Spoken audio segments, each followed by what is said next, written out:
Hello everyone, আসসালামু আলাইকুম। Welcome to my channel Roksana's kitchen. আজকে আমি আপনাদেরকে দেখাবো কিভাবে ঘরোয়া কিছু সামান্য উপকরণ দিয়ে আপনারা একদম পারফেক্ট ক্যারামেল পুডিং তৈরি করতে পারবেন। তো চলুন দেখে নেওয়া যাক আজকের রেসিপি। আমি একটি কড়াই দিয়ে দিচ্ছি 1 কাপ পরিমাণ চিনি এবং দিয়ে দিলাম 1 কাপ পরিমাণ পানি। আমি পানি আর চিনিটাকে খুব ভালোভাবে মিশিয়ে নিব। আমার মেশানো হয়ে গেছে, এবার আমি গ্যাস অন করে দেব। খেয়াল রাখবেন কোনোভাবেই আর এই ক্যারামেলটাকে নাড়ানো যাবে না। তো দেখতেই পাচ্ছেন আস্তে আস্তে আমার ক্যারামেলের কালারটা চলে এসেছে। এ পর্যায়ে আমি চুলার আঁচটা লো করে দেব। আমার ক্যারামেল মোটামুটি তৈরি হয়ে গেছে। আজকে আমি যে পাত্রে পুডিংটা সেট করব সেই পাত্রে এখন ক্যারামেলটা আমি ঢেলে নিচ্ছি। এটাকে গরম অবস্থাতেই ঢালতে হবে, কোনোভাবেই ঠান্ডা করা যাবে না। ঠান্ডা করলে এটা আর কোনোভাবেই সেট হবে না। তো দেখতেই পাচ্ছেন আমার ক্যারামেলটা ঢালা হয়ে গেছে এবং কত সুন্দর একটি কালার এসেছে।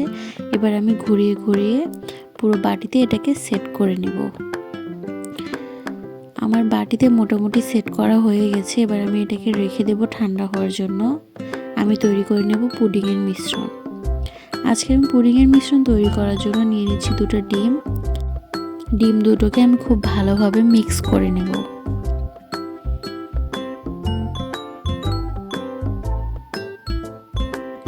আমার ডিম মিক্স করা হয়ে গেছে। এই পর্যায়ে আমি দিয়ে দিব 1 কাপ পরিমাণ চিনি। এখানে আপনারা চিনিটা কম বেশি করে দিতে পারেন। আমার মিষ্টি কম খাই, তাই চিনির পরিমাণটা একটু কম দিয়েছি। কেউ যদি বেশি খেতে চান তবে আপনারা বাড়িয়ে কমিয়ে আপনাদের স্বাদ অনুযায়ী দিতে পারেন। এবার আমি আবারও ভালোভাবে মিক্স করে নিচ্ছি। আমার চিনিটা মেশানো হয়ে গেছে। এবার আমি দিয়ে দিচ্ছি 2 কাপ পরিমাণ লিকুইড দুধ। আমি দুধটাকে আগে থেকে জাল করে ঘন করে রেখেছিলাম। অবশ্যই খেয়াল রাখবেন দুধটা যেন ঠান্ডা হয়, কোনোভাবে গরম দুধ এই মিশ্রণে দেওয়া যাবে না। এবার আমি দিয়ে দিচ্ছি 1 কাপ পরিমাণ গুঁড়া দুধ। আপনারা গুঁড়া দুধটা চাইলে স্কিপ করতে পারেন যদি কারো বাসায় না থাকে। এবার আমি এটাকে ভালোভাবে মিশিয়ে নিচ্ছি। আমার মিশানো প্রায় হয়ে গেছে। এবার আমি দিয়ে দিব 1 চা চামচ পরিমাণ ভ্যানিলা এসেন্স। ভ্যানিলা এসেন্স যেটা করবে সেটা হচ্ছে ডিমের যে এক্সট্রা গন্ধটা থাকে সেই গন্ধটাকে রোধ করতে সাহায্য করবে। আমি ভ্যানিলা এসেন্স দেওয়া হয়ে গেছে। এবার আমি এটাকে খুব ভালোভাবে মিশিয়ে নেব আবারও।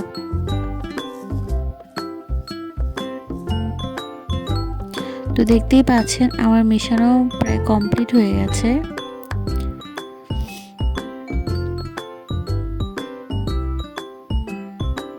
এবার আমি ক্যারামেলের বাটিতে এটাকে ঢেলে দেব।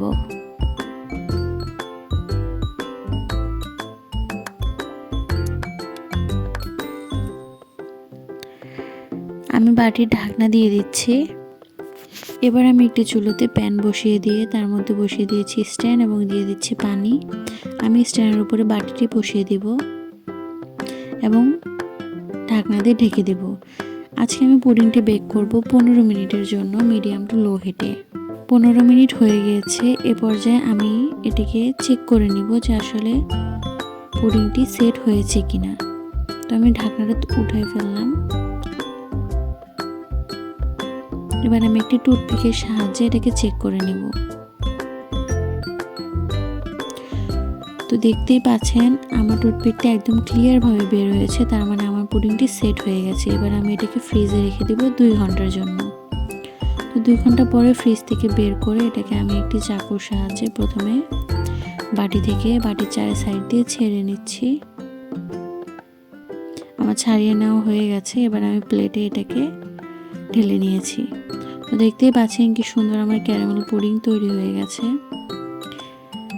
যদি আমার ভিডিওটি ভালো লাগে থাকে তাহলে অবশ্যই আমার চ্যানেলটি সাবস্ক্রাইব করবেন এবং লাইক কমেন্ট দিয়ে আমার পাশেই থাকবেন। আমি এবার ক্যারামেল পুডিংটি কেটে দেখাচ্ছি কতটা পারফেক্টভাবে ভিতর থেকে এটা তৈরি হয়েছে।